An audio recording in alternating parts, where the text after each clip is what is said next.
الحمد للہ رب العالمین والعاقبۃ للمتقین والصلاۃ والسلام علی سید الانبیاء والمرسلین قال اللہ تعالی وتبارک فی القرآن المجید والفرقان الحمید بسم اللہ الرحمن الرحیم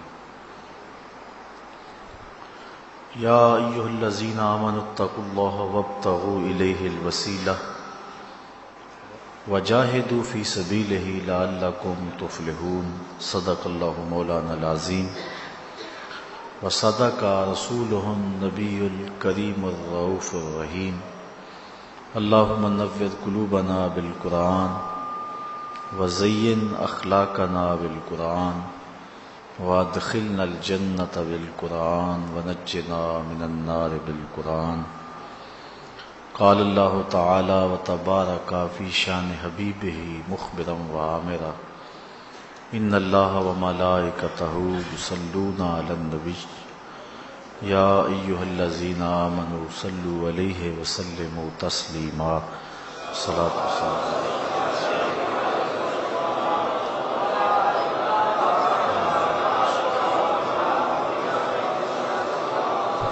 والسلام علیک یا رسول اللہ وعلی آلک واصحابک یا محبوب رب العالمین۔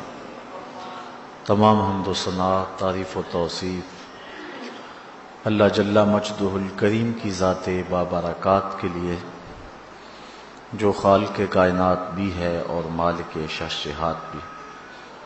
اللہ جل وعلا کی حمد و ثنا کے بعد حضور نبی اکرم، شفیع امم، رسول محتشم، نبی مکرم صلی اللہ علیہ وآلہ وسلم کے حضور ناز میں اپنی عقیدتوں، ارادتوں اور محبتوں کا خراج پیش کرنے کے بعد، معزز محترم محتشم سامعین، السلام علیکم ورحمۃ اللہ وبرکاتہ۔ قرآن مجید سے جو کلمات آپ کے سامنے تلاوت کرنے کا شرف حاصل کیا ہے، ان میں خالق کائنات نے ارشاد فرمایا، اے ایمان والو، اللہ سے ڈر جاؤ اور اس کا قرب حاصل کرنے کے لیے کوئی وسیلہ تلاش کرو، وجاہدوا فی سبیلہ، اور اس کے راستے میں مجاہدہ کرو، لعلکم تفلحون، تاکہ تم فلاح پا جاؤ۔ آج وسیلے کے عنوان سے کچھ گفتگو آپ کے گوش گزار کی جائے گی۔ اللہ تعالیٰ میری زبان پہ کلمۃ الحق جاری فرمائے۔ ابن منظور نے لسان العرب کے اندر وسیلے کی تعریف یہ کی ہے، الوسیلۃ فی الاصل ما یتوسل بہ الی الشیء ویتقرب بہ الیہ، جس چیز کے ذریعے سے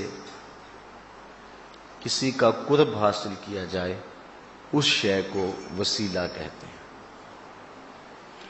اللہ تعالیٰ کا قرب حاصل کرنے کے لیے جو ذریعہ اختیار کیا جائے وہ وسیلہ کہلاتا ہے۔ اب یہاں وسیلے سے مراد کیا ہے؟ بعض نے کہا کہ وسیلے سے مراد نفس ایمان ہے، لیکن یہ بات درست اس لیے نہیں۔ یا ایھا الذین آمنوا، اہل ایمان کو کہا گیا ہے کہ وسیلہ ڈھونڈیں۔ بعض نے کہا یہاں وسیلے سے مراد اعمال صالحہ ہیں۔ یا ایھا الذین آمنوا اتقوا اللہ، اے ایمان والو اللہ سے ڈر جاؤ، اور تقوی اعمال صالحہ سے ہی نصیب ہوگا۔ اور واو کے عطف کے ساتھ ہے وابتغوا الیہ الوسیلہ، تو پھر یہاں وسیلے سے مراد کچھ اور ہے۔ حضرت شاہ ولی اللہ محدث دہلوی علیہ رحمہ القول الجمیل کے اندر ارشاد فرماتے ہیں، اس سے مراد بیعت مرشد ہے۔ بزرگوں کا وسیلہ جس کے ذریعے خدا کا قرب حاصل کیا جاتا ہے۔ کسی نے کہا کہ یہاں وسیلے سے مراد اللہ تعالیٰ کی ذات ہے، لیکن اللہ کی ذات وسیلہ نہیں ہے، اللہ کی ذات مقصود ہے۔ وسیلہ وہ ہوتا ہے جس کے ذریعے سے اس مقصود کو حاصل کیا جائے۔ تو اللہ تعالیٰ جل شانہ کا قرب حاصل کرنے کے لیے وسیلہ ذوات کا بھی ہو سکتا ہے، اعمال کا بھی ہو سکتا ہے، نفس ایمان بھی وسیلہ ہے۔ بعض لوگ وسیلے کا مطلق انکار کر دیتے ہیں، بالکل وسیلہ ہوتا ہی نہیں، اس میں وہ نا آشنائی یا ضد یا ہٹ درمی کی وجہ سے ایسا کرتے ہیں۔ وسیلہ اعمال کا ہو سکتا ہے، اس میں پوری امت میں کہیں کوئی اختلاف نہیں پایا جاتا، یہ بات ذہن میں رکھیں۔ اعمال صالحہ کے وسیلے سے اللہ کا قرب حاصل کیا جائے، اس میں امت کے اندر کوئی اختلاف نہیں ہے۔ ذوات کا وسیلہ کہ کسی شخص کے وسیلے سے اللہ کے حضور دعا مانگی جائے، اس کے حضور عرض کیا جائے، وہ شخص نبی بھی ہو سکتا ہے، غیر نبی بھی ہو سکتا ہے، ولی بھی ہو سکتا ہے، تو اس کے بارے میں اختلاف پیدا ہوا۔ سب سے پہلا شخص جس نے اختلاف کیا، امام نبہانی علیہ رحمہ فرماتے ہیں اول من انکر التوسل والاستغاثہ والنداء هو ابن تیمیہ۔ پہلا شخص جس نے وسیلے کا، توسل کا، استغاثہ کا اور ندا کا انکار کیا وہ ابن تیمیہ ہے۔ اس سے قبل امت میں اس عنوان سے کوئی اختلاف موجود نہیں تھا۔ جس طرح کہ شاہ عبد الحق محدث دہلوی فرماتے ہیں مدارج النبوہ کے تتمہ کے اندر کہ اللہ کا شکر ہے کہ بہت سارے معاملات میں اختلاف ہے امت میں، لیکن حضور کی حیات طیبہ کے بارے میں کم از کم میرے دور تک تو کوئی اختلاف نہیں ہے۔ یہ آج سے 300 سال قبل یہ بات، 300-400 سال قبل یہ بات کہہ رہے ہیں حضرت شاہ عبد الحق محدث دہلوی علیہ رحمہ۔ تو معلوم ہوا آج امت کے اندر یہ بھی اختلاف ہے تو یہ شیخ کے بعد پیدا ہوا ہے۔ شیخ سے قبل باقی جتنی بھی صدیاں گزری ہیں، حضور کی حیات طیبہ کے بارے میں امت میں کوئی اختلاف نہیں ہے۔ سارے یہی کہتے تھے تو زندہ ہے واللہ، تو زندہ ہے واللہ، میرے چشم عالم سے چھپ جائے۔ تو یہ 200-300 سال ہی ہیں جن سالوں کے اندر گڑبڑ پیدا ہوئی ہے، ورنہ اس سے قبل عقائد ستھرے تھے، چشمے صاف بہہ رہے تھے اور پینے والے بھی سیراب ہو کے پیتے تھے۔ لیکن جس طرح آج کل صاف پانی ملنا مشکل ہے، اس طرح صاف دین ملنا بھی مشکل ہو گیا۔ جگہ جگہ جو ہیں وہ گندے نالے شامل ہو کے اصل صاف پانی کے اندر شمولیت کر گئے اور کوئی پانی بھی صاف نہیں رہا ہے۔ تو اب بھی ہمیں ڈھونڈنا چاہیے کہ دین خالص کہاں سے ملے گا۔ تو ان دو باتوں پر غور کرنے کی ضرورت ہے۔ شیخ عبد الحق محدث دہلوی کسی عام شخص کا نام نہیں ہے۔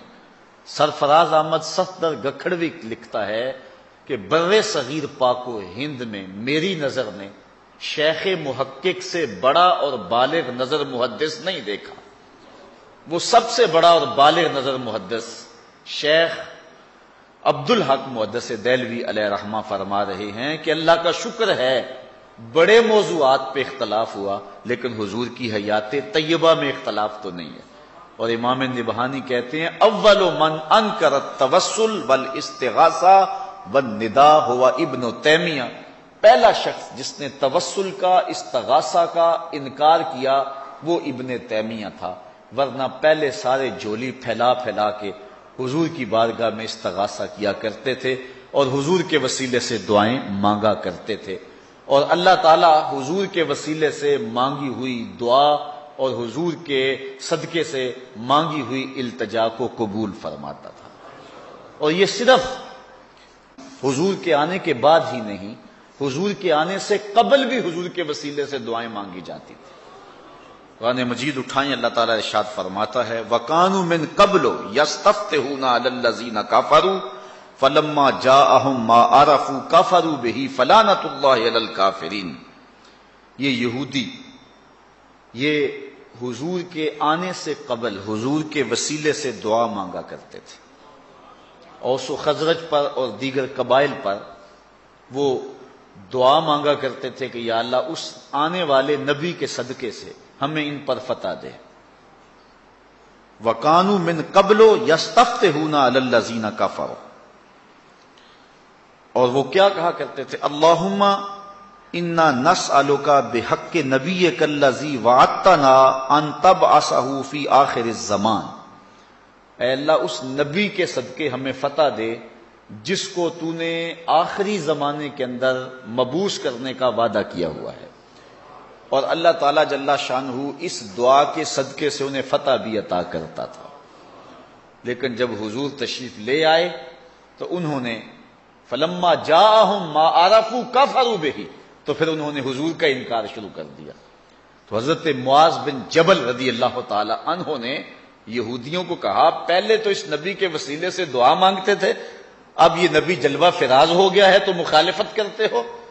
تو حضور علیہ السلام کے صدقے سے وہ دعائیں مانگا کرتے تھے، حضور کے وسیلے سے وہ دعائیں مانگا کرتے تھے۔ تو امت کے اندر یہ شائع رہا ہے، اور حضور سے قبل بھی حضور کے وسیلے سے دعا مانگی جاتی رہی ہے۔ آقا کریم علیہ السلام کی نبوت کے اعلان سے قبل بھی حضور کے صدقے سے دعائیں مانگی جاتی۔ حضور کی عمر ہے 9 سال اور بارش نہیں ہو رہی۔ حضور کے چچا جناب ابو طالب کے پاس لوگ آئے کہ بارش نہیں ہو رہی، کچھ کیجئے۔ کہا ابھی کچھ کرتا ہوں۔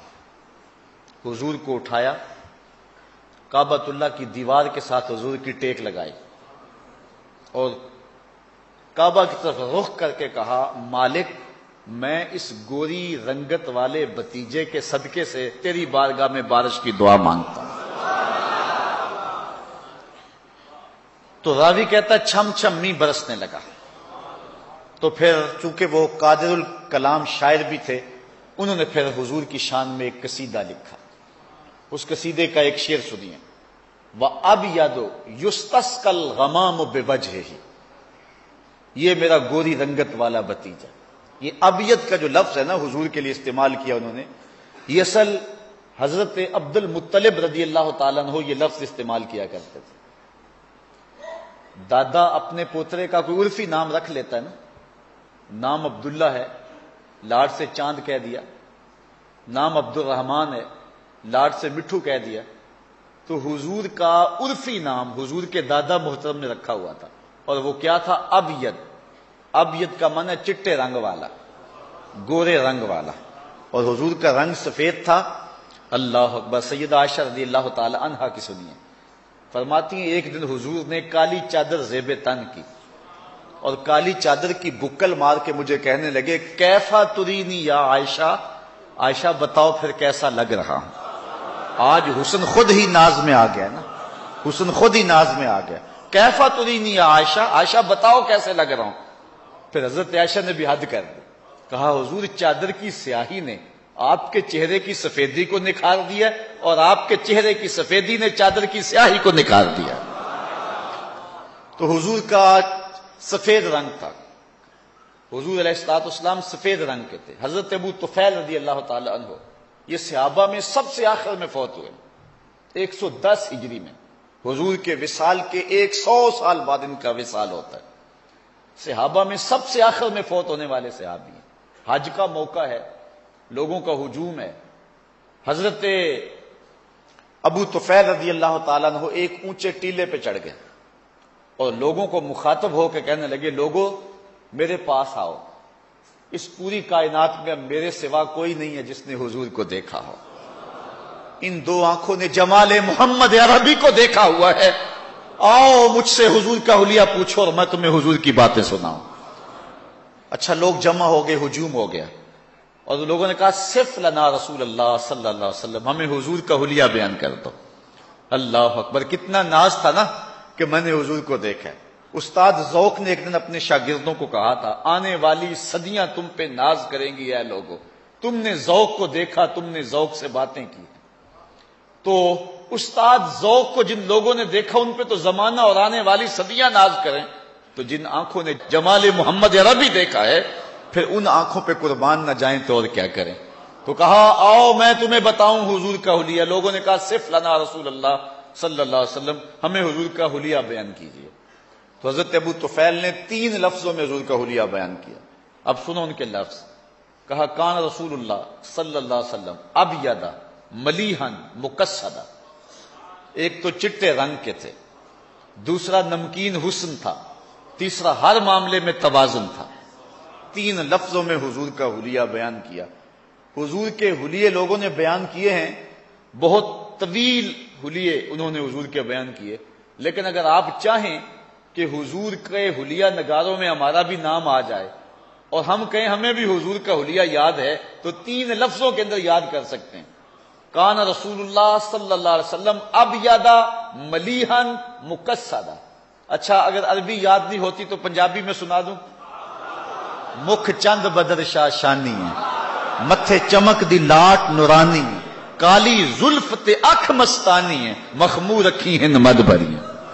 یہ حلیہ جو ہے وہ 2 شعروں کے اندر پیر مہر علی شاہ نے بیان کر دیا۔ تو حضور علیہ السلام سفید رنگ کے مالک تھے۔ تو حضور کے دادا محترم جب حضور کو پکارتے کہتے یا ابیض، گورے رنگ والے، تو اس لیے حضور کے چچا محترم بھی جب آپ کو پکارتے ہیں تو کبھی کبھی اپنے باپ والے لہجے میں پکارتے ہیں، تو حضور کو ابیض کہتے ہیں۔ تو انہوں نے یہ لفظ کہے وَأَبْيَضُ يُسْتَسْقَى الْغَمَامُ بِوَجْهِهِ سِمَالُ الْيَتَامَى عِصْمَةٌ لِلْأَرَامِلِ۔ پھر انہوں نے کہا یہ میرا گوری رنگت والا بھتیجا جس کے چہرے کو دیکھ کے بادل برستے ہیں، یہ یتیموں کا سہارا ہے اور بیواؤں کا آسرا ہے۔ 9 سال کی عمر ہے حضور کی۔ اللہ اکبر۔ حضرت عبداللہ بن دینار رضی اللہ تعالی عنہ فرماتے ہیں سمیت ابن عمر یتمثل بشعر ابی طالب، کہتے ہیں کہ میں نے حضرت عبداللہ ابن عمر کو دیکھا کہ وہ یہ شعر جو ہے وہ گنگناتے تھے، وَأَبْيَضُ يُسْتَسْقَى الْغَمَامُ بِوَجْهِهِ سَمَالُ الْيَتَامَى عِصْمَةٌ لِلْأَرَامِلِ۔ اور وہ روایت کرتے ہیں حضرت سالم اپنے باپ سے، کہتے ہیں کہ جب میں یہ شعر سنتا ہوں نا تو کبھی مجھے شاعر یاد آتا ہے اور کبھی حضور کا چہرہ یاد آتا ہے۔ حضور کے وصال کے بعد یہ کہانی سنا رہے ہیں کہ جب بھی کبھی میں یہ نعت سنتا ہوں، یہ شعر سنتا ہوں، تو کبھی تو مجھے شاعر یاد آتا ہے کہ حد کر دی اس نے، کیسا حضور کا حلیہ بیان کیا، اور کبھی مجھے حضور کا چہرہ یاد آتا ہے کہ جب حضور بارش کے لیے دعا مانگتے تھے، لوگ گھروں میں بعد میں پہنچتے تھے، پرنالے پہلے چل رہے ہوتے تھے۔ تو آقا کریم علیہ السلام کے وسیلے سے حضور کی جب عمر ابھی 8-9 سال ہے اس وقت بھی دعا مانگی جا رہی۔ وَأَبْيَضُ يُسْتَسْقَى الْغَمَامُ بِوَجْهِهِ، یہ میرا وہ گوری رنگت والا بھتیجا ہے جس کے چہرے کے صدقے سے بارش مانگی جاتی ہے اور بادل امٹ کے آتے ہیں۔ تو حضور سے قبل بھی حضور کے وسیلے سے دعا مانگی گئی، اور حضور نے ابھی اعلان نبوت نہیں کیا تو پھر بھی حضور کے وسیلے سے دعا مانگی گئی، اور آقا کریم علیہ السلام نے اس کی خود بھی تعلیم دی۔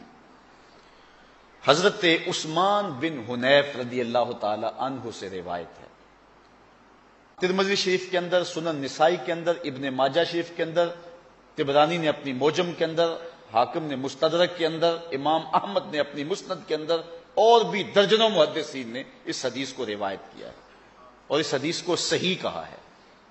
حضرت عثمان بن حنیف رضی اللہ تعالیٰ عنہ اس کی روایت کرتے ہیں، کہتے ہیں ہم حضور کی خدمت میں بیٹھے ہوئے تھے کہ ایک شخص آیا جس کی آنکھوں میں روشنی نہیں تھی، ایک نابینا آ گیا اور عرض کرتا ہے کہ حضور میں نابینا ہوں، میرے لیے کچھ کرو۔ حضور نے فرمایا اگر تو صبر کرے تو تیرے لیے بہتر ہے، اور اگر تو صبر نہیں کرتا تو پھر میں تجھے دعا بتاتا ہوں۔ اس نے کہا جی مجھ سے تو صبر نہیں ہو سکتا۔ وہ کیا کہتا، اندھے کو کیا چاہیے 2 آنکھیں۔ اس نے کہا کہ میرے سے تو صبر نہیں ہوتا۔ اچھا حضور نے کہا کہ تو صبر کر لے تیرے لیے اچھا ہے، تو وہ کر لیتا نا۔ اس پہ تھوڑا سا غور میں آپ کا چاہ رہا ہوں۔ ایک خاتون آئی، اس کو مرگی کے دورے پڑتے تھے، تو آقا کریم کی خدمت میں عرض کی کہ حضور میں مرگی کے دوروں میں مبتلا ہوں، اور جب مرگی کا دورہ پڑتا ہے تو میں گر جاتی ہوں اور میرا سطر بھی کھل جاتا، اور عورت ذات ہوں، میرے لیے دعا کر دیں کہ مجھے مرگی کے دورے نہ پڑیں۔ حضور نے فرمایا اگر تو صبر کرے تو تیرے لیے جنت ہے، اگر تو صبر کر لے، میں دعا نہیں کرتا تو صبر کر لے تو تیرے لیے جنت ہے، اور اگر کہے تو میں دعا کر دیتا ہوں مرض ختم ہو جاتا ہے۔ اس نے کہا میں صبر کر لوں گی، لیکن اتنی دعا کر دیں جب میں گروں تو میرا سطر نہ کھلے۔ اب حضور نے دعا کی، مرگی کے دورے اس کو پڑھتے تھے، لیکن جب گرتی تھی سطر نہیں کھلتا تھا۔ اب اس عورت کو کہا کہ اگر تو صبر کرے تو جنت کا وعدہ ہے، تیرے لیے بہتر ہے۔ اس عورت نے صبر کر لیا، لیکن اس صحابی کو کہا کہ اگر تو صبر کرے تیرے لیے بہتر ہے۔ اس نے کہا میں نہیں کر سکتا صبر۔ ایک عورت نے صبر کر لیا حضور کے وعدے پہ، جنت کے وعدے پہ، مرد نہ کر سکا۔ مرد میں حوصلہ زیادہ ہے، کیوں نہ کیا؟ اصل بات یہ ہے ادھر صرف دورے تھے، ادھر آنکھیں نہیں تھی۔ کہتے تھے آنکھیں ملے میں تو آپ کی زیارت کروں گا، میں تو اس لیے آنکھیں لینے آیا ہوں کہ آپ کی زیارت ہو جائے، اس میں مجھ سے صبر نہیں ہوتا، میں تو ترس گیا ہوں آپ کی دید کے لیے۔ ایک صحابی ہیں حضور کے، نام حضرت زید بن عبداللہ، امام زرقانی نے اس واقعہ کو لکھا ہے۔ جب حضور کا انتقال ہوا تو بیٹے نے آ کے خبر دی، ابا جی خبر سنی ہے؟ کہا سناؤ کیا ہوا؟ کہا حضور وصال کر گئے۔ تو انہوں نے ہاتھ اٹھا دیے اور لفظ کیا کہ اللہم اذہب بصری حتی لا ارا بعد حبیبی محمد احدا، اللہ مجھے اندھا کر دے۔ یہ آنکھیں اس لیے تھی کہ تیرے محبوب کو دیکھتا تھا، اب محبوب نہیں اس دنیا کے اوپر رہے اور تہے مزار چلے گئے ہیں، میں نے آنکھوں کی بینائی کو کیا کرنا ہے؟ اللہ نے دعا قبول کر لی، آنکھوں کی بینائی جاتی رہے۔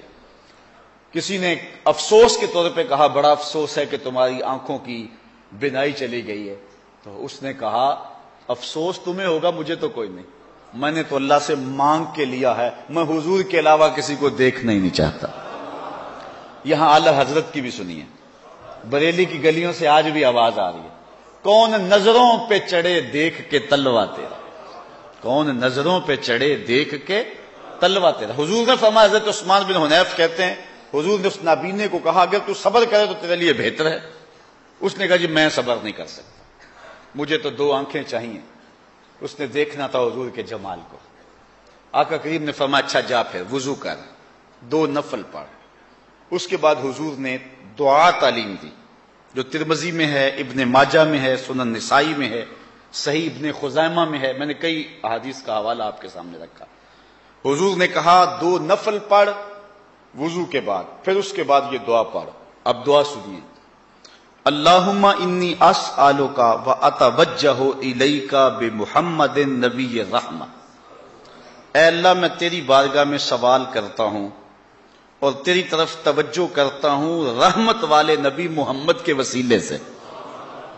آگے لفظ سنیے، یا محمد صلی اللہ علیہ وسلم انی قد توجہت بک الی ربی فی حاجتی ہذہ لتقضی، اے محمد صلی اللہ علیہ وسلم میں آپ کے ذریعے سے اللہ کے حضور اپنی یہ حاجت پیش کرتا ہوں، میری حاجت پوری ہو جائے۔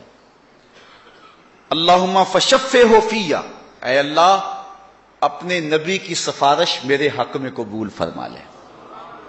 یہ حضور نے اس کو دعا تعلیم دی۔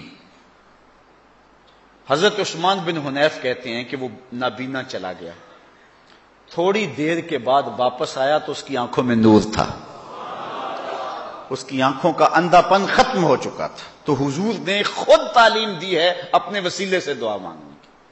حضور کے آنے سے قبل بھی حضور کے وسیلے سے دعا مانگی جا رہی ہے۔ حضرت آدم علیہ السلام نے اللہ سے کچھ کلمات جو ہیں وہ سیکھ لیے۔ قرآن مجید میں اللہ تعالیٰ ارشاد فرماتا فَتَلَقَّى آدَمُ مِن رَبِّهِ کلمات، کچھ باتیں کلمات حضرت آدم علیہ السلام نے رب سے سیکھ لیے۔ وہ کلمات کیا تھے جو اللہ نے حضرت آدم علیہ السلام کو سکھائے؟ فتاب علیہ، تو ان کی توبہ قبول ہو گئی۔ تو امام حاکم نے اس حدیث کو روایت کیا ہے۔ امام بخاری اور امام مسلم جن شرائط پہ حدیث لیتے ہیں، حضرت امام حاکم بھی انہی شرائط پہ حدیث لیتے ہیں۔ اور جو ان سے احادیث رہ گئی ہیں ان کو امام حاکم نے اپنی مستدرک کے اندر درج کیا ہے. انہوں نے اس روایت کو بیان کیا ہے اور اس کی علماء نے تصحیح کی ہے کہ یہ حدیث صحیح ہے. تو کہتے ہیں وہ کیا کلمات تھے جو حضرت آدم علیہ السلام نے اللہ سے سیکھے اور اللہ نے آدم علیہ السلام کو سکھائے. تو وہ یہ تھا کہ حضرت آدم علیہ السلام روتے رہے، پھر ایک دن ہاتھ اٹھا کے دعا مانگی، یا رب اسألک بحق محمد ان غفرت لی، اے اللہ محمد عربی کا صدقہ میری خطا سے درگزر فرما دے.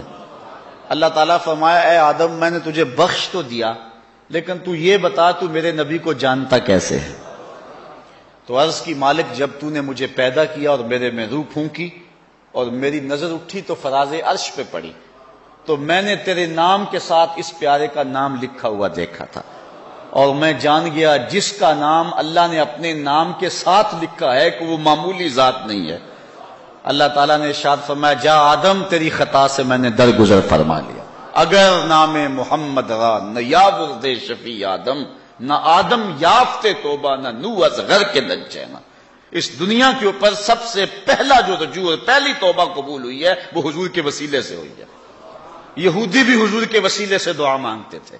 حضور کی عمر ابھی بچپنے میں ہے تو بارش مانگنا ہوتی تو کہتے ہیں اللہ اس گوری رنگت والے کے صدقے سے بارش نازل کر دے. اور آقا کریم نے اپنی زندگی میں خود بھی اس بات کی تعلیم ارشاد فرمائی.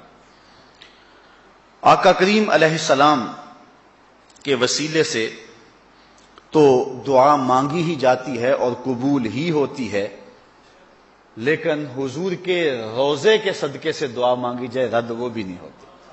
سنن دارمی میں روایت ہے لوگ حضرت عائشہ رضی اللہ تعالی عنہا کے پاس آئے اور آ کے ساری کہانی سنائی کہ قحط پڑ گیا ہوا ہے اور بارش نہیں ہو رہی، کیا کریں؟ تو حضرت عائشہ رضی اللہ تعالی عنہا نے فرمایا طریقہ میں بتا دیتی ہوں، عمل تم کر لو، بارش ہو جائے گی. کہا کیا؟ کہا ایسے کرو کہ حضور علیہ الصلوۃ والسلام کی تربت انور جس حجرے میں ہے، یہ حجرہ عائشہ میں تھی، اجازت میں دے دیتی ہوں، چھت میں سوراخ کر دو یہاں تک کہ آسمان اور حضور کے روضے کے درمیان وہ پردہ نہ رہے. تو کہا دیکھنا کیسے بادل جھوم کے آتے ہیں. سنن دارمی کی روایت ہے اور بھی لوگوں نے اس کو روایت کیا ہے. پھر کیا ہوا کہ جب لوگوں نے جو ہے وہ اس میں سراخ کر دیا تو اس قدر می برسا اور اس قدر سبزے اگے کہ جانور چربی سے موٹے ہو گئے اور لگتا تھا کہیں چربی کی وجہ سے موٹاپے کی وجہ سے پھٹ نہ جائیں. تو اس سال کا نام اہل عرب نے رکھا عام الفتق. عام الفتق کا معنی پھٹنے کا سال، یعنی ہر جانور اتنا پھولا ہوا تھا اور اتنا موٹا تھا کہ ہر بندہ کہتا تھا یہ جانور پھٹ نہ جائے کہیں. تو اس سال کا نام عربوں نے رکھ دیا عام الفتق، پھٹنے کا سال. یہ سال کب پیدا ہوا؟ جب حضور کے روضہ انور اور چھت کے درمیان سے وہ جگہ تھوڑی سی ہٹا دی گئی اور آسمان نے جب حضور کے روضے کا نظارہ کیا تو جھوم کے برسنے لگا. اللہ اکبر. حضور نبی رحمت صلی اللہ علیہ وآلہ وسلم کے وصال کے بعد ایک معروف قحط پڑا جس کو عام الرمادہ کہتے ہیں. حضرت عمر فاروق رضی اللہ تعالی عنہ کا دور تھا اور قحط پڑا، حد ہو گئی. حضرت بلال بن حارث رضی اللہ تعالی عنہ صحابی رسول ہیں. ایک حضرت بلال بن رباح ہیں جنہیں حضرت بلال حبشی کہتے ہیں. یہ اسی نام کے ہیں لیکن ان کی ولدیت حارث ہے. بلال بن حارث رضی اللہ تعالی عنہ، ان کے قبیلے کے لوگوں نے کہا کہ بارش نہیں ہو رہی اور کھانے کے لیے کچھ نہیں ہے، کوئی بکری ذبح کرو. تو حضرت بلال بن حارث رضی اللہ تعالی عنہ نے کہا کہ بکریوں کے اندر ہے ہی کچھ نہیں، ذبح کیا کروں؟ لوگوں نے ضد کی تو انہوں نے بکری ذبح کی. جب کھال ادھیڑی تو اس کا گوشت سرخ رنگ کا تھا. تو حضرت بلال بن حارث رضی اللہ تعالیٰ عنہ بڑے پریشان ہوئے اور پھر حضور کے روضے پہ آ گئے. اور حضور کے روضے کے اوپر آ کر حضرت بلال بن حارث کیا کہہ رہے ہیں، سنیے لفظ سن کے. اللہ اکبر. کہتے ہیں یا رسول اللہ صلی اللہ علیہ وسلم استسقِ لأمتک فإنہم قد ہلکوا، اپنی امت کے لیے اللہ سے بارش مانگو امت تو ساری ہلاک ہو گئی. یہ حضرت بلال بن حارث رضی اللہ تعالیٰ عنہ نے دعا مانگی. جب دعا مانگی تو آنکھ لگ گئی. آنکھ لگی تو مقدر جاگ اٹھے. حضور کی زیارت نصیب ہوئی اور حضور نے فرمایا بلال بن حارث جا کے عمر کو میرا سلام دے دو اور اس کو کہو کہ معاملات کے اندر زیادہ احتیاط کیا کرے اور بارش ہو جائے گی، یہ خوشخبری بھی سنا دو. تو حضرت عمر فاروق رضی اللہ تعالی عنہ کو جب حضرت بلال بن حارث رضی اللہ تعالی عنہ نے جا کے یہ خبر دی، اس وقت صحابہ موجود تھے، تو حضرت عمر فاروق رضی اللہ تعالی عنہ رو پڑے اور کہا کہ جتنا میرے بس میں ہے اتنا تو میں کوشش کرتا ہوں، جہاں مجبور ہو جاتا ہوں میں وہاں کیا کر سکتا ہوں. اور حضرت سیدنا عمر فاروق رضی اللہ تعالیٰ عنہ زاروں کے تار رونے لگے. اور پھر عام الرمادہ ختم ہوا اور چھم چھم می برسنے لگا. تو حضرت بلال بن حارث رضی اللہ تعالیٰ عنہ نے حضور کے روضے پہ جا کے یہ کہا، حضور اللہ کی بارگاہ میں آپ دعا کیجئے کہ بارش ہو. تو یہ صحابی کا عمل ہے. پھر صحابی اپنا خواب جا کے ایک صحابی کو سناتا ہے اور صحابی صحابہ کی موجودگی میں یہ خواب سنتا ہے اور کوئی صحابی نہیں کہتا کہ یہ تم کیا کہہ رہے ہو، حضور سے کیوں کہا ہے. تو معلوم ہوا کہ وہ اپنی حاجتیں حضور کی خدمت میں پیش کیا کرتے تھے اور حضور کی چوکھٹ سے ان کی حاجتیں پوری ہوا کرتی تھی. اس لیے انہوں نے کوئی اعتراض نہیں کیا، انہوں نے کوئی اس پر بات نہیں کی، بلکہ انہوں نے اس بات کو قبول کیا. تو حضرت عمر رضی اللہ تعالیٰ عنہ رو پڑے.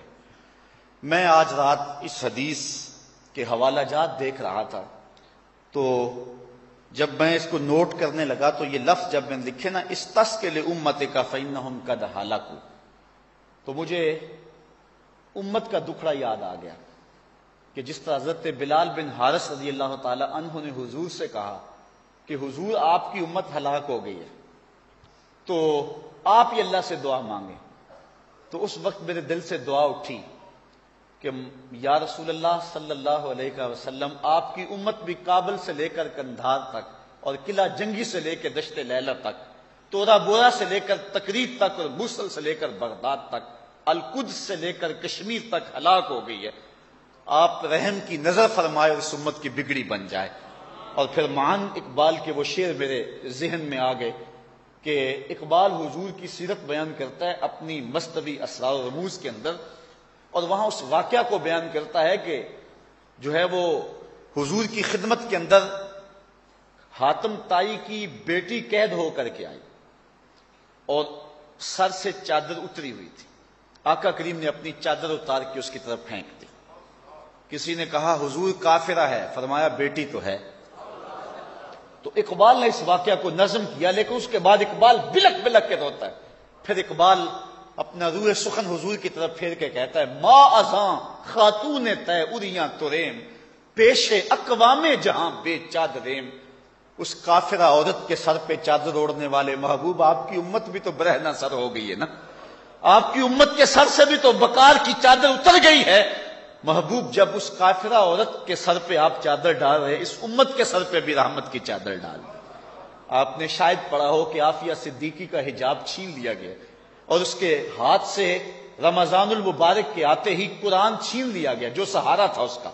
وہ اس بند کوٹھڑی کے اندر، اس قید خانے کے اندر قرآن کی تلاوت کیا کرتی تھی اور اس سے قرآن مجید چھین لیا اور حجاب اس کا چھین لیا. کل گزشتہ جو ہے وہ کسی بیان میں کہا تھا، میں نے کہا عافیہ صدیقی حافظ قرآن ہے، تم نے اس کے ہاتھوں سے قرآن چھینا ہے، سینے سے قرآن تو نہیں چھین سکتے ہو نا.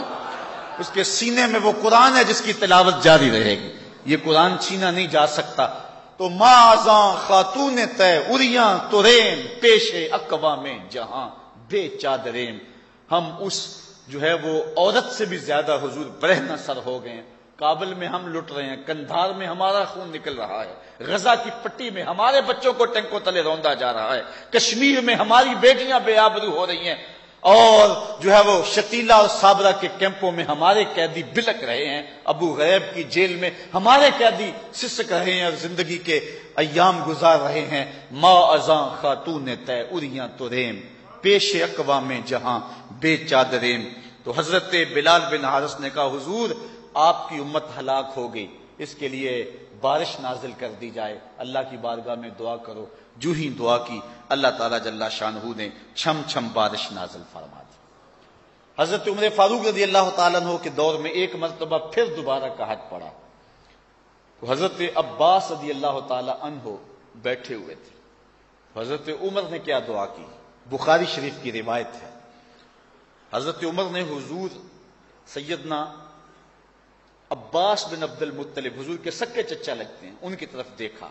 حضرت انس سے روایت ہے، اور کیا کہا؟ فقال اللہم انا کنا نتوسل الیک بنبینا فتسقینا، اے اللہ ہم تیرے نبی کے وسیلے سے تیری بارگاہ میں دعائیں مانگا کرتے تھے، تو ہمیں بارش دیا کرتا تھا. وَإِنَّا نَتَوَسَّلُ إِلَيْكَ بِأَمِّ نَبِيِّنَا، آج تیرے نبی کا چچا بیٹھا ہوا ہے، اس کے صدقے سے ہمارے اوپر بارش نازل کر دے. تو راوی بیان کرتے ہیں حضرت انس رضی اللہ تعالیٰ عنہ، کالا فیسقون، بس یہ بات کہنے کی دیر تھی کہ پرنالوں سے پانی بہنے لگا. اتنی بارش ہوئی کہ اللہ تعالیٰ نے جو ہے وہ بارش نازل فرما دی. تو حضور کے وسیلے سے جو دعا مانگی جائے اللہ اس دعا کو مستجاب فرماتا ہے. حضور کے علاوہ باقی نبیوں کے اور صحابہ کے وسیلے سے، اولیاء امت کے وسیلے سے جو دعائیں مانگی جائیں وہ بھی رد نہیں ہوتی. جب حضرت علی کی والدہ فوت ہوتی ہیں تو آقا کریم علیہ السلام حضرت علی کی والدہ کی قبر میں اترے اور قبر میں لیٹے، اور حضور فرمایا کرتے تھے کہ فاطمہ بنت اسد میری ماں کے بعد میری ماں ہے. انہوں نے حضور کو کھلایا، حضور کو پہنایا، تو آقا کریم نے بڑی محبت فرمائی، اور پھر حضور لیٹے اور لیٹ کر کے حضور نے اللہ کی بارگاہ میں دعا کی، اے اللہ میری ماں فاطمہ بن اسد کی مغفرت فرما دے، میرے صدقے اور میرے سے قبل جتنے نبی ہیں ان کے صدقے سے ان کی قبر پہ رحمت نازل فرما دے. اللہ اکبر. حضرت امام عتبی کا ایک واقعہ سنیے. حضرت امام عتبی کہتے ہیں کہ میں حضور کے روضے کے پاس بیٹھا تھا. کتاب الشامل میں بھی روایت ہے، ابن کثیر میں بھی روایت ہے، تفسیر ابن کثیر میں موجود ہے. وَلَوْ أَنَّهُمْ إِذْ ظَلَمُوا أَنفُسَهُمْ جَاءُوكَ کے تحت کہتے ہیں کہ میں حضور کے روضے کے پاس بیٹھا ہوا تھا. ایک شخص آیا، عربی دیہاتی، اور حضور کی خدمت میں عرض کرتا ہے کہ حضور میں اپنے گناہوں کی بخشش و مغفرت کے لیے حاضر ہوا تھا، اور میں اس لیے آیا ہوں کہ میرے گناہ معاف کر دیے جائیں. اور پھر اس نے کچھ اشعار پڑھے. ان میں سے ایک شعر یہ تھا، نفس الفدا لقبر انت ساکنہ فیہ العفاف وفیہ الجود والکرم، کہ میری جان قربان ہو اس قبر پہ جہاں آپ جلوہ فرما ہے. اس قبر میں معافی ہے، جود ہے اور کرم و احسان ہے.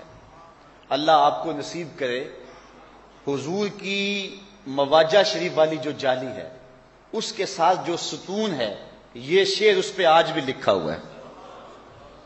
یہ شعر آج بھی لکھا ہے، یہ بھی نہیں مٹایا گیا، یہ آج بھی لکھا ہوا ہے. کیا شعر ہے؟ نفس الفدا، میری جان قربان، میری جان قربان، لقبر انت ساکن ہو، اس قبر پہ جس میں آپ ساکن ہیں، جس میں آپ جلوہ فرما ہیں. کہتے ہیں کہ اس نے یہ شعر پڑھے اور اپنی محبتوں کا اظہار کر کے چلا گیا. وہ چلا گیا تو میری آنکھ لگ گئی. آنکھ لگی تو حضور کا دیدار ہوا، اور آقا کریم نے کیا فرمایا؟ قم یا عتبی وَإِلْحَقِ الْأَعْرَابِيَّ فَبَشِّرْهُ أَنَّ اللَّهَ قَدْ غَفَرَ لَهُ، اے عتبی اٹھو اور اس دیہاتی کو ڈھونڈو اور جہاں مل جائے اس کو جنت کی بشارت دے دو.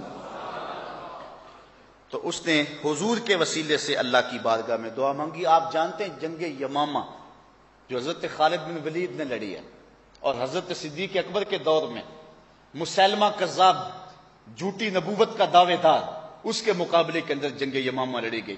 اسلام کی تاریخ کی بڑی روشن جنگ ہے. اب چونکہ وہ بھی اللہ کو مانتے تھے، نبوت میں انہوں نے آ کے اختلاف کیا، تو مسلمان نعرہ لگاتے اللہ اکبر، تو وہ بھی نعرہ لگاتے اللہ اکبر. تو حضرت خالد بن ولید نے حضرت صدیق اکبر کو لکھا کہ اب کیا کریں، ہم اللہ اکبر کہتے ہیں، وہ بھی آگے سے اللہ اکبر کہتے ہیں. البدایا والنہایا میں روایت ہے کہ جب حضرت خالد بن ولید نے لکھا نا حضرت ابوبکر صدیق کو کہ ہم بھی اللہ اکبر کا نعرہ لگاتے ہیں، وہ بھی اللہ اکبر کا نعرہ لگاتے ہیں، دشمن دوست کی پہچان نہیں ہوتی، تو حضرت صدیق اکبر نے کہا کہ وہ اللہ اکبر کا نعرہ لگائیں، تم یا محمد کا نعرہ لگاؤ. اور بدایا والنہایا کے لفظ ہیں کہ نادا بشعار المسلمین وکان شعارہم یومئذ یا محمدا ہو، سارے مسلمانوں کی پہچان جو لفظ تھے اس لفظوں سے بولنے لگے، ان لفظوں سے پکارنے لگے۔ اس دن مسلمان کی پہچان یہ تھی یا محمدا ہو، یا محمدا ہو۔ حضرت ابو عبیدہ ابن عامر الجراح رضی اللہ تعالی عنہ نے حضرت کعب بن زمرہ رضی اللہ تعالی عنہ کو ایک محاذ پہ بھیجا۔ امام واقفی نے اس واقعہ کو لکھا ہے۔ تو وہاں جب وہ لشکر سے گتھم گتھا ہوئے، پیچھے سے کچھ لوگ آ گئے جن کو انہوں نے گھیرے میں لے لیا، تو یہ لشکر والے لوگ سخت پریشان ہو گئے اور وہ ان کو کاٹنے لگے۔ تو حضرت کعب بن زمرہ رضی اللہ تعالی عنہ نے اپنے ساتھیوں کو پھر اس وقت جو نعرہ دیا، سنیے وہ نعرہ کیا تھا، یا محمد یا محمد یا نصر اللہ انزل، اے محمد اے محمد، اے اللہ کی مدد آ جائیے، اے اللہ کی مدد آ جائیے۔ تو یہ اس دن جو ہے وہ حضرت کعب ابن زمرہ رضی اللہ تعالیٰ عنہ نے صحابہ کو نعرہ دیا۔ حضرت ابن عمر رضی اللہ تعالیٰ عنہ کا پاؤں سن ہو گیا۔ امام بخاری نے اس حدیث کو روایت کیا ادب المفرد کے اندر۔ تو کسی نے کہا اذکر احب الناس الیک، جو تجھے سب سے زیادہ پیارا لگتا ہے اس کا نعرہ لگا۔ تو حضرت جو ہے وہ ابن عمر نے کہا فقالا یا محمدا، تو اللہ تعالیٰ جل شانہ نے ان کا پاؤں فوراً ٹھیک کر دیا۔ تو یہ امت کا معمول ہے، اگر اس کو ہم شرک کا الزام لگا دیں گے تو پھر امت میں سے کوئی نہیں بچے گا۔ آپ جانتے جب لاشیں کٹے پڑے تھے، جب گھوڑے کربلا کے شہیدوں کے لاشوں کے اوپر دوڑ چکے تھے اور حضرت زینب رضی اللہ تعالیٰ عنہ وہاں کھڑے ہو کے مدینے کی طرف منہ کیا تھا، اس کو بھی البدایہ ون نہایہ نے لکھا ہے۔ تو حضرت زینب نے اس وقت جو لفظ کہے تھے یا محمدا ہو، یا محمدا ہو، صلی علیک اللہ و ملک السماء، ھذا حسین بالعراء ہو، مزمل بالدماء ہو، مقطع الاعضاء، یا محمدا ہو، یا محمدا ہو۔ اے میرے آقا محمد عربی، یہ دیکھیے آپ کا حسین لٹا ہوا پڑا ہے، آج ان کے اعضاء کٹے ہوئے ہیں اور خاک اڑ رہی ہے ان کے بدنوں کے اوپر، بناتوں کا سبایا، آپ کی بیٹیاں قید ہیں۔ حضرت زینب مدینے کی طرف منہ کر کے حضور کو پکار رہی ہیں، اور حضرت زین العابدین کی بھی سنیے، وہ مدینے کی طرف منہ کر کے کہتے ہیں یا رحمت للعالمین ادرک لزین العابدین محبوس و عید الظالمین فی الموقب والمزدحمی، اے رحمت للعالمین اپنے زین العابدین کی بھی تو خبر لیجئے جو دشمنوں کے گھیرے میں آ چکا ہے۔ اب اہل بیت بھی حضور سے توسل کرتے ہیں اور یوں ندائیں کرتے ہیں، اگر اس کو شرک قرار دے دیں تو صحابہ سے لے کر آج تک امت کا کوئی شخص بھی نہیں بچے گا۔ اس صدی کے یا اس سے پچھلی صدی کے کچھ لوگ بچ جائیں گے، مسلمان رہ جائیں گے، باقی تو بیچارے مشرک ہو جائیں گے۔ اس لیے صحابہ کا یہ معمول تھا کہ وہ حضور سے استغاثہ کیا کرتے تھے، محبت سے نعرے لگایا کرتے تھے اور اپنی محبت کا اظہار کیا کرتے تھے، اور حضور علیہ الصلوۃ والسلام کے وسیلے سے اللہ کی بارگاہ میں دعائیں مانگا کرتے تھے۔ حضرت امام مالک رضی اللہ تعالی عنہ کی خدمت میں عباسی خلیفہ آیا اور اس نے کہا مجھے بتاؤ کہ میں حضور کے روضے کے سامنے کھڑا ہو کے دعا مانگوں یا قبلہ کی طرف رخ کر کے ادھر پیٹ کر کے دعا مانگوں؟